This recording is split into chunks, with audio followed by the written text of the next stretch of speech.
மாவட்டம்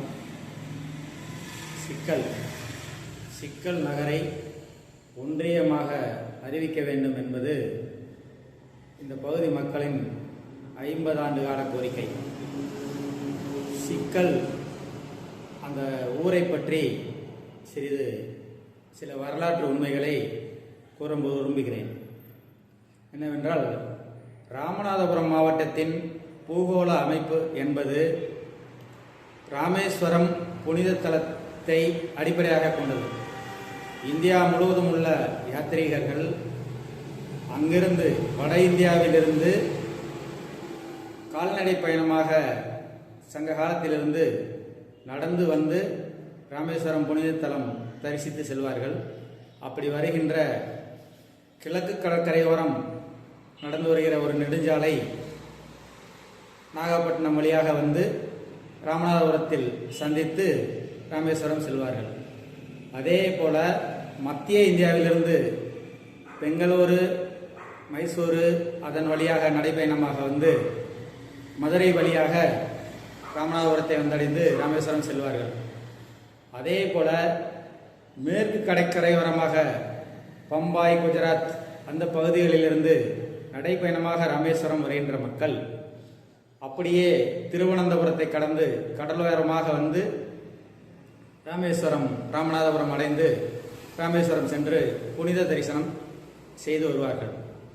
அந்த வகையில் அப்படி பயணம் வருகின்றவர்களுக்கு மன்னர் காலத்திலே ஒவ்வொரு 20 கிலோமீட்டருக்கும் ஒரு ஊரில் சத்திரம் வைத்து அன்னதானம் வழங்கியும் தங்குவதற்கு இடவசதி செய்து கொடுத்தும் அறப்பணி செய்து வந்தார்கள். அப்படி அறப்பணி செய்த 1000 ஆண்டுகால வரலாறு கொண்ட பல நகரங்கள் ராமநாதபுரம் மாவட்டத்தில் உண்டு. இவை அனைத்தும் ஒவ்வொரு நெடுஞ்சாலையிலும் 20 கிலோமீட்டருக்கு ஒரு ஊராக இருக்கும். அந்த வகையில் இந்த கிழக்கு கடற்கரை சாலையில் செவல்பட்டி, அதற்கடுத்து கடுகு சந்தை சத்திரம், அதற்கடுத்து சிக்கல் கடுத்து புள்ளந்தை கடுத்து திருப்புல்லானி, இப்படியாக பல சத்திரங்கள் உண்டு. இந்த ஒவ்வொரு சத்திரம் இருக்கிற ஊர்களுமே கால மாற்றத்தில் நகரங்களாக மாறி இருக்கிறது. அந்த வகையில் ராமநாதபுரம் அந்த நெடுஞ்சாலையில் அதற்கடுத்து சத்திரம் இருந்த சத்திரக்குடி தற்போது நகரமாக இருக்கிறது, ஒன்றியமாகவும் இருக்கிறது. அதற்கடுத்து சத்திரம் இருந்த பரமக்குடி திருநகரமாக வளர்ந்திருக்கிறது. அதே போல இந்த கிழக்கு கடற்கரை சாலையில் திருப்புல்லானியும் ஒன்றியமாக இருக்கிறது, நகரமாக வளர்ந்திருக்கிறது. அதே போல கடுகு சந்தை சத்திரம் நகரமாக வளர்ந்திருக்கிற வேண்டிய ஒரு ஊர். அந்த ஊருக்கு கிடைக்க வேண்டிய தாலுகா மற்றும் ஒன்றிய அரசாங்க நிர்வாக அமைப்புகளை கடலாடி என்ற ஒரு சிற்றூரில் எடுத்து வைத்துக் கொண்டார்கள். அந்த வகையில் சிக்கல் என்ற இந்த 1000 ஆண்டு பாரம்பரிய இந்த நகரமும் இந்நேரம் தாலுகா மற்றும் ஒன்றியமாக மாறியிருக்க வேண்டும். அது அரசியல் காரணங்களால் அது வஞ்சிக்கப்பட்டே வந்திருக்கிறது. இருந்தாலும் என்றோ ஒரு நாள் அரசாங்கம் அதை கவனித்து செய்துவிடும் என்று எதிர்பார்த்து காத்திருந்தார்கள். அந்த வகையில் தொடர்ந்து போராட்டங்கள், ஆர்ப்பாட்டங்கள், பல்வேறு இயக்கங்கள், பல்வேறு கட்சிகள், சங்கங்கள் அனைத்துமே நீண்ட நெடுங்காலமாக போராடியே வந்திருக்கின்றன. அப்படி போராடிய வகையில் அரசாங்கத்தின் கவனத்தில் சென்று முன்னாள் மாண்புமிகு முதல்வர் ஜெயலலிதா அவர்கள் சட்டமன்றத்தில் 110 விதியின் கீழ் சிக்கலை தலைமையிடமாக கொண்டு ஒன்றியம் அமைக்கப்படும் என்று அறிவித்தார்கள்.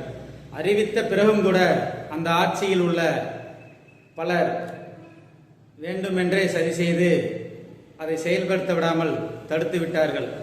அதனால் ஏமாற்றமடைந்த இந்த பகுதி மக்கள் மறுபடி வந்த தேர்தலிலே திராவிட முன்னேற்ற கழக துணை முதல்வர் மற்றும் முன்னணி தலைவர்கள் அனைத்து பேரிடமும் கடினமான முறையிலே வாக்குறுதி கேட்டார்கள். நடப்பு அமைச்சர் ராஜகண்ணப்பன் உட்பட துணை முதல்வர் உதயநிதி ஸ்டாலின் மற்றும் முதல்வர் அனைவருமே உறுதியாக சிக்கல் ஒன்றியம் அமைக்கப்படும் என்று வாக்குறுதி கொடுத்தார்கள். மேலும் திராவிட முன்னேற்ற கழகத்தின் ராமநாதபுரம் மாவட்ட தேர்தல் அறிக்கையில் சிக்கல் ஒன்றியம் அறிவிக்கப்படும் என்றும் பதிவு செய்து வெளியிட்டார்கள். இதையெல்லாம் நம்பியே இந்த பகுதி மக்கள் கடந்த சட்டமன்ற தேர்தலிலும் தற்போது நடந்த நாடாளுமன்ற தேர்தலிலும் உள்ளாட்சி தேர்தல்களிலும் பெருவாரியான வாக்குகளை திமுகவுக்கு நம்பிக்கையோடு அளித்தார்கள். ஆனால் இதையெல்லாம் பெற்றுக்கொண்ட திராவிட முன்னேற்றக் கழகம் தற்போது துரோகம், இந்த வாக்களித்த மக்களுக்கு பெரும் துரோகம் அளிக்கும் வகையிலே இந்த பகுதியில் வாக்களித்த வாக்கை மீறி சிக்கல் ஒன்றியத்தை அறிவிக்காமல் வேண்டுமென்றே தவிர்த்திருக்கிறார்கள். இந்த பகுதியில் நீண்ட காலம் கோரிக்கை வைத்து அதை அறிவிக்காமல் தவிர்த்ததுடன் கோரிக்கையே வைக்காத சாயல்குடி, அதாவது கடலாடியில் இருந்து வெறும் 10 கிலோமீட்டரே உள்ள சாயல்குடியை ஒன்றியமாக அறிவித்திருக்கிறார்கள். ஆனால் கடலாடியில் இருந்து அதற்கு அடுத்த ஒன்றியம் திருப்புலானி இடையே 80 கிலோமீட்டர் தூரம், 80 கிலோமீட்டர் தூரத்தின் மத்தியிலே இருக்கின்ற சிக்கல் நகரத்தை வேண்டுமென்றே ஒன்றியமாக அறிவிக்காமல் இந்த அரசு வஞ்சித்து வருகிறது. இதை மக்கள் மாபெரும் துரோகமாக கருதுகிறார்கள். இதை கண்டித்து நாளை 15/12/2025 அன்று மாபெரும் மனித சங்கிலி போராட்டத்துடன் கூடிய கடையடைப்பு போராட்டமும் நடத்த இருக்கிறார்கள். இந்த கோரிக்கையின் நியாயத்தை உணர்ந்து இந்த பகுதி மக்கள் தவறாது இந்த போராட்டத்தில் கலந்து கொண்டு ஆதரவு அளிக்கும்படியும், வெளியிலே இருக்கின்ற மக்கள் வலைத்தளங்களிலும் மற்ற ஊடக வகைகளிலும் பேராதரவு அளித்து எங்கள் 50 ஆண்டு கால நியாயமான கோரிக்கையை வெற்றி பெற உதவுமாறு உங்களை கரங்கூப்பி வேண்டிக் கொள்கிறேன்.